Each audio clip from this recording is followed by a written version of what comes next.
सोमवार को इश्क हुआ था, मंगल को इजहार हो गया, बुध को दोनों बेकरार थे, गुरु को कौल करार हो गया, शुक्रवार को स्वप्न सजोए, शनि को तेज खुमार हो गया, किंतु बीच में संडे पड़ गया, सब कुछ बंटा ढार हो गया। किंतु बीच में संडे पड़ गया, सब कुछ बंटा ढार हो गया। तो क्या नारी शक्ति को प्रणाम करता हूँ और उस नारी शक्ति को सहन करने वाली सहन शक्ति को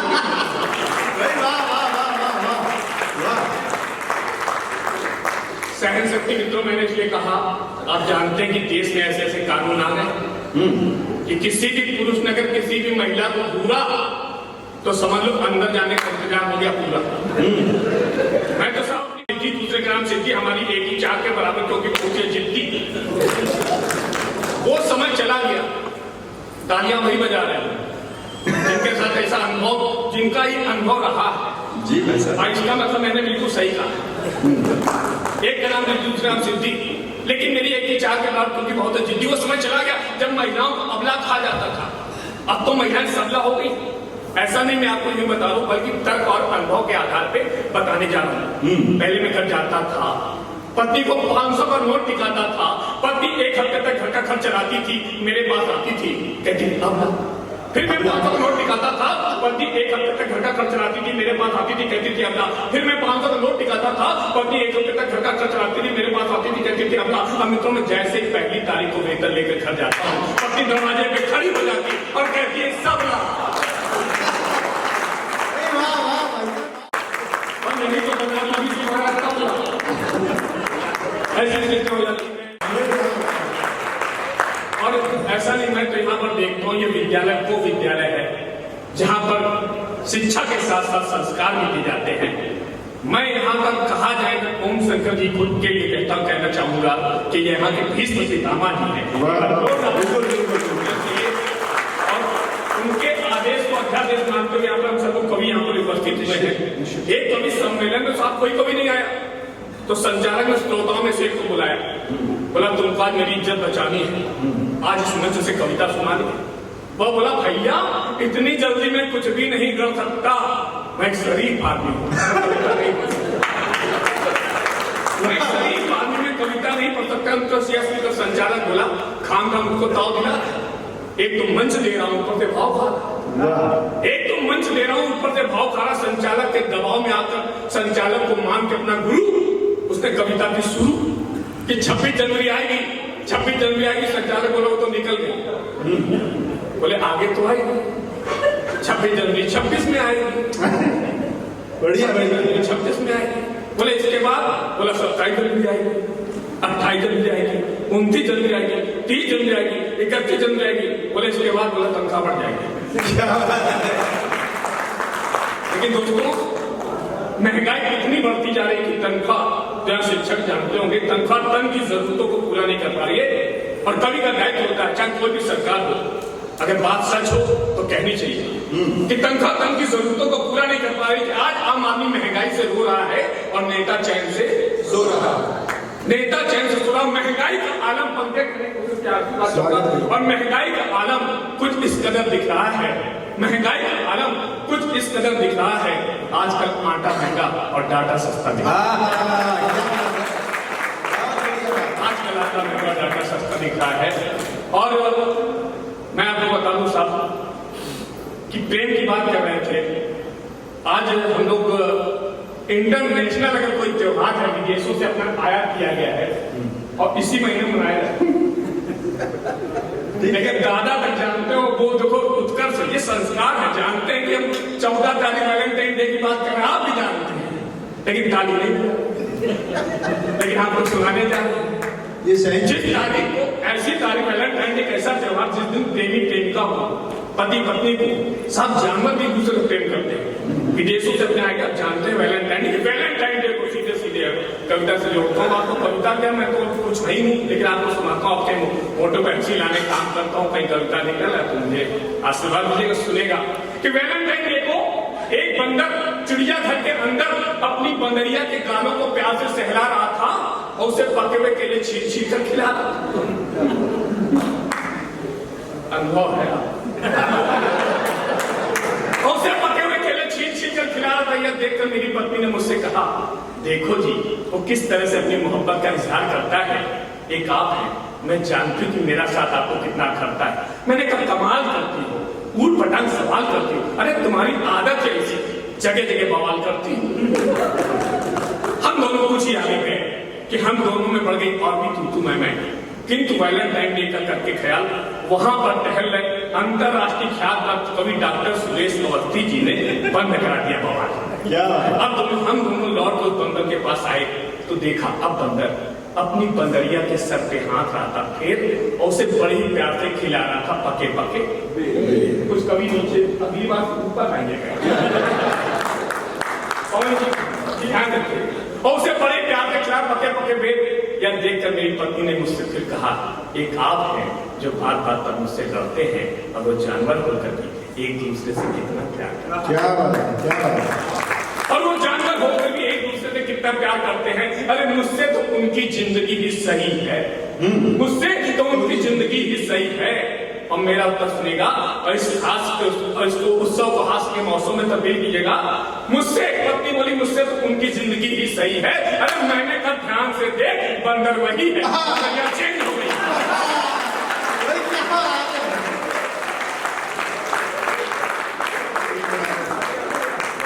अच्छा ताली वही लोग बजा रहे जो चेंज करना चाह रहे, लेकिन मीटू से घबरा रहे हैं। लेकिन चार पंक्तियां महिला के सम्मान में रहना चाहते। अभी हमारे बीच में जानते हैं पत्नियां, हमने कहा कितनी पत्नी आखिर इनके पत्नियां बता दो। पत्नियां हमारा तो भैया एक ही है।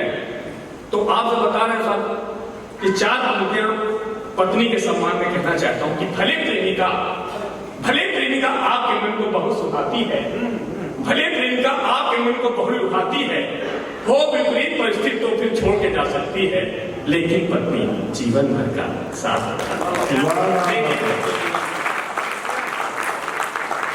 यहाँ पर बच्चे बैठे हुए हैं, दोनों बारे में कहा, बच्चों के बारे में कुछ नहीं कहूंगा तो उनको बाहर नहीं पढ़ सकते, लेकिन बच्चे सबसे अच्छे होते हैं। और बच्चों को मैं खास तौर से प्रणाम करता हूँ, क्योंकि अभी आदरणीय भी बता दूं कि बच्चे इस देश का भविष्य होते हैं, लेकिन किसी भी कवि का वर्तमान खराब नहीं करते।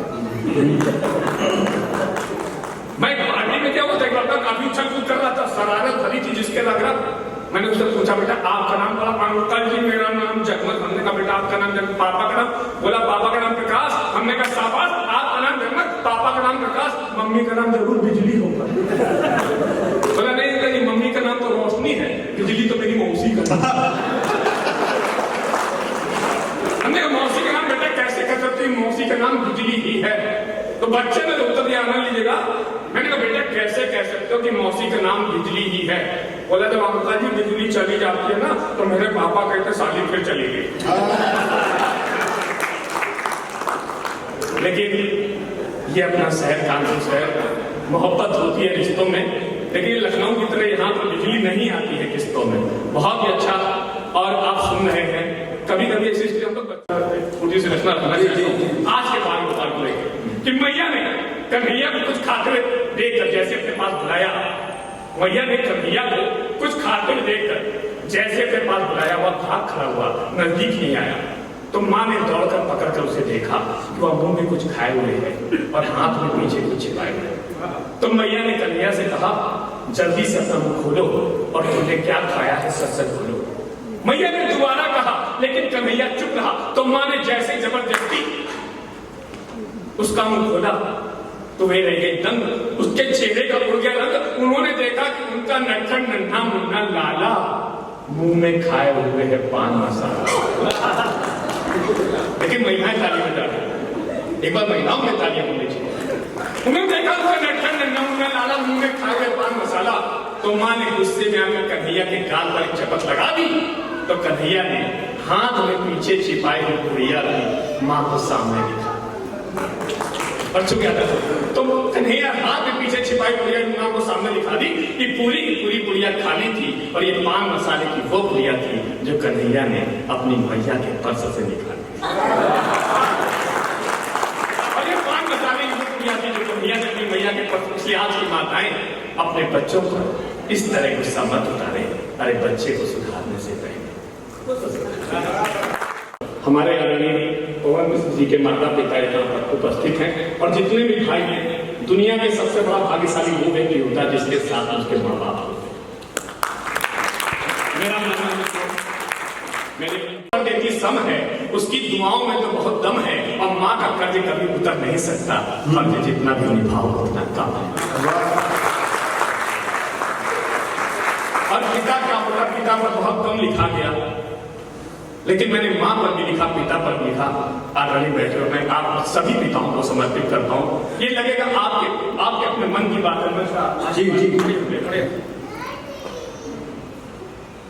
सबसे पहले पिता क्या होता, भूमिका के तौर पर कुछ पंक्तियां देना चाहता हूं, फिर इसके बाद में रचना करता हूं।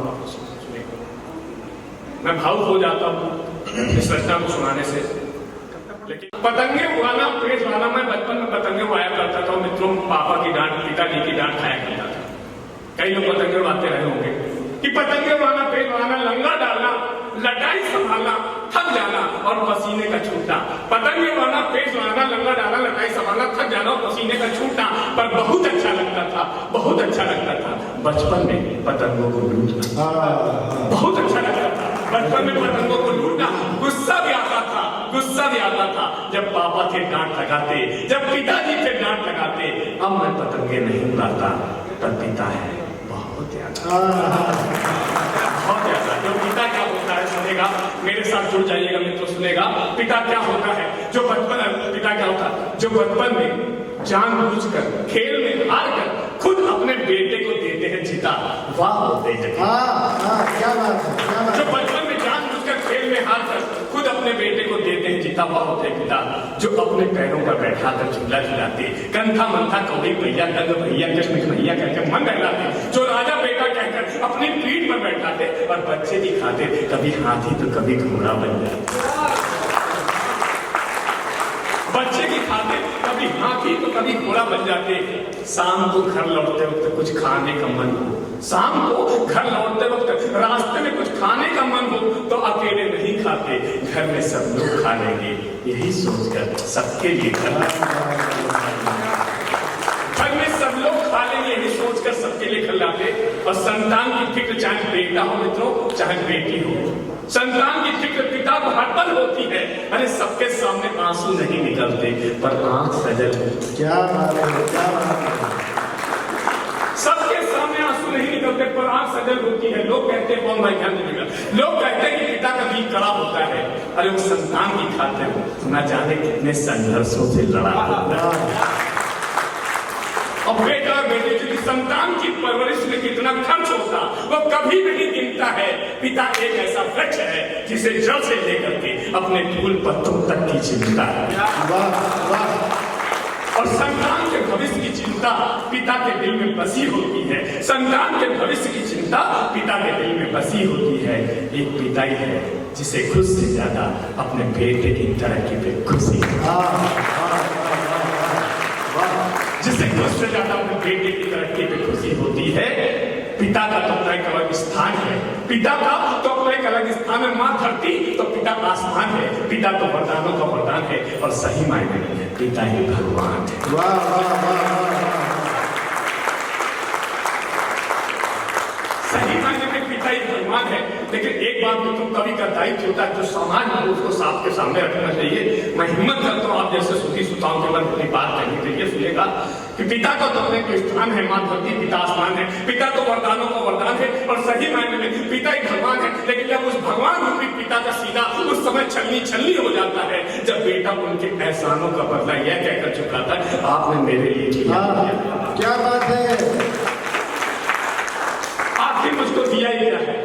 दोस्तों मित्रों, दुनिया में हर चीज मिल जाती है लेकिन माँ बाप की कमी कभी पूरी नहीं हो पाती है, सिर्फ यादें ही रह जाती हैं। इसलिए उनके दिल को कभी भी दुखाना नहीं, फर्ज अपना कभी भी भुलाना नहीं, उनके दिल को भूल कर भी कभी भी भुलाना नहीं। भूल कर भी युवाओं का बुजुर्गों के प्रति क्या भावना चाहिए, 4 रुपए देता हूँ अपनी वाणी को विराम लूंगा। मोड़ना नहीं और माँ बाप की सेवा का सुख किस्मत से मिलता है, वृद्धाश्रम में कभी भी छूटता नहीं।